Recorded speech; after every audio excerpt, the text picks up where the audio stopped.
বন্ধুরা ভাজা হয়ে গেছে, আর কিন্তু বেশি বাবলস আসছে না। তখনই বুঝতে পারবেন আপনাদের চিপসগুলো কিন্তু হয়ে গেছে। তখন এবার খালি এরকম করে তুলে নেবেন। আওয়াজ শুনেই নিশ্চয়ই বুঝতে পারছেন কতটা মুচমুচে হয়েছে। আর আমি হাতে করেও দেখিয়ে দিচ্ছি, দেখুন একদম দেখুন গুঁড়ো গুঁড়ো। কি সুন্দর করলার চিপস দেখুন। এটা ডালের সাথে এই রকম চিপস থাকলে ভাজা ডালের সাথে নিয়ে কিন্তু খেতে পারবেন, খুবই সুন্দর লাগবে খেতে। আজ নিয়ে চলে এসেছি বন্ধুরা করলা চিপস। তো আপনারা অনেক কিছুরই খেয়েছেন, কিন্তু করলা চিপস কি কোনোদিন খেয়েছেন? আজ একদম চটপটা কুরকুরে করলা চিপস বানাবো। নমস্কার বন্ধুরা, আমি শম্পা রান্নাঘরে সকলকে স্বাগত জানাই। তো চলুন দেখুন কিভাবে এই করলা চিপস আমি বানাবো। বাজার থেকে একদম টাটকা করলা নিয়ে চলে এসেছি বন্ধুরা। আর করলাগুলো আগে ধুয়ে পরিষ্কার করে একদম জলটাকে শুকিয়ে নিয়েছি। জলটা কিন্তু অবশ্যই শুকাতে হবে, না হলে কিন্তু চিপসটা ভালো হবে না। এবার করলাগুলোকে আমি কেটে নেব। করলাগুলোকে প্রথমে কিরম করে আমি কাটবো, একদম এইরকম শেপে কিন্তু করলাগুলোকে কাটবো। আর এইরকম থিকনেসে কিন্তু কাটতে হবে, খুব পাতলাও না আর খুব মোটাও না। দেখুন এরকম করে কাটতে হবে করলাগুলোকে। একটু তিরছি বানাবে, মানে ডিম্বাকৃতি করে। দেখুন কিরকম থিকনেসে আমি করলাগুলোকে কেটে নিচ্ছি। আর এরকম করে এবার সব করলাগুলোকে আগে আমি কেটে নেব।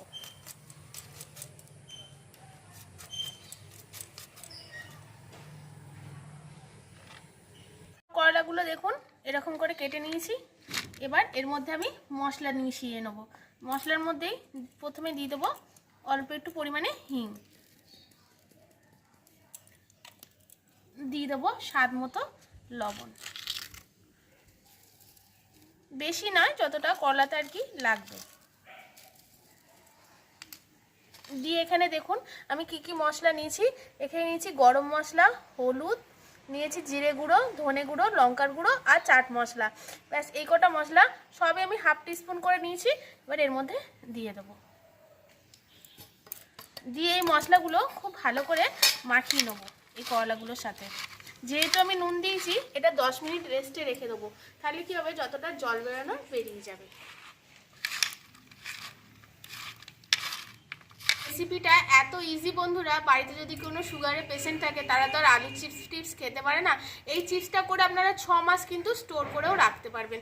দেখুন এখানে আমি সব মশলাটা মাখিয়ে নিয়েছি। এবার এইটাকে ঢাকা দিয়ে না এরকম অবস্থায় 10 মিনিট রেখে দেবো রেস্টে। 10 মিনিট হয়ে গেছে। আর এখানে দেখুন একটু করলা থেকে জলটা বেরিয়ে একটু করলাগুলো মানে ভিজে ভিজে মতো গেছে। এবার এর মধ্যে দিয়ে দেবো আমি 2 চামচ বেসন। এখানে আমি 400 গ্রাম মতো করলা নিয়েছিলাম, তার জন্য আমি 2 চামচ এখানে বেসন ইউজ করছি। আর এখানে ইউজ করছি আমি চালের গুঁড়ো, এটা আতপ চালের গুঁড়ো, এটাও 2 চামচ দেবো, সম পরিমাণেই দেবো। দিয়ে এটাকে খুব ভালো করে মেখে নেবো। চালের গুঁড়োটা অবশ্যই দেবেন বন্ধুরা, চালের গুঁড়োটা দিলে না ক্রিস্পি হবে, খুব সুন্দর। এবার যদি মনে করুন আরেকটু আপনাদেরকে মনে হয় যে আরেকটু ভিজে ভিজে লাগছে, তাহলে আরেকটু বেসন বা চালের গুঁড়ো অ্যাড করতে পারেন। খুব ভালো করে এগুলো কিন্তু মিশিয়ে নিতে হবে। এখানে অল্প একটু জোয়ানটাকে হাতে এরকম করে দিলে এর টেস্টটা বেশ ভালো হবে। দিয়ে আবার এটাকে মিশিয়ে নেবো খুব ভালো করে। কড়াই সর্ষের তেল দিয়ে দিয়েছি। আমি এখানে সর্ষের তেলে ভাজি, আপনারা চাইলে একটা সাদা তেলেও ফ্রাই করতে পারেন, কিন্তু সর্ষের তেলে ভাজলে একটু টেস্টটা ভালো হয়। এবার এর মধ্যে একে একে করলাগুলো আমি ছেড়ে দেবো। এটা কিন্তু খুব হাই হিটে ফ্রাই করতে হবে, লো হিটে ফ্রাই করবেন না, তাহলে কিন্তু করলাটা ক্রিস্পি হবে না। আর করলা প্রচুর তেলও টেনে নেবে।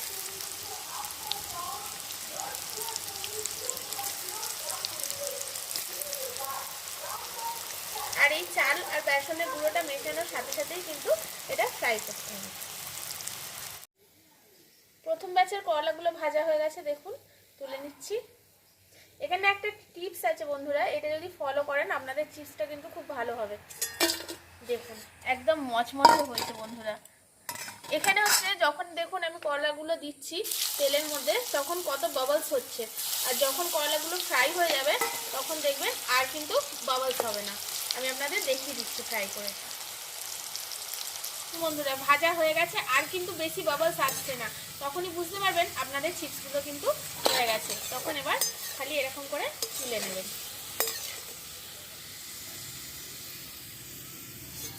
দেখুন আওয়াজ শুনে বুঝতে পারছেন কতটা মুচমুচে হয়েছে। এবার এইরকম পদ্ধতিতে বন্ধুরা সবগুলো চিপস আমি ভেজে নেব। সবগুলো চিপস আমার ভাজা হয়ে গেছে।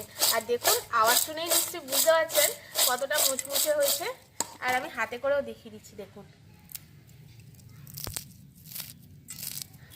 একদম দেখুন গুঁড়ো গুঁড়ো হয়ে যাচ্ছে একদম করলার চিপস।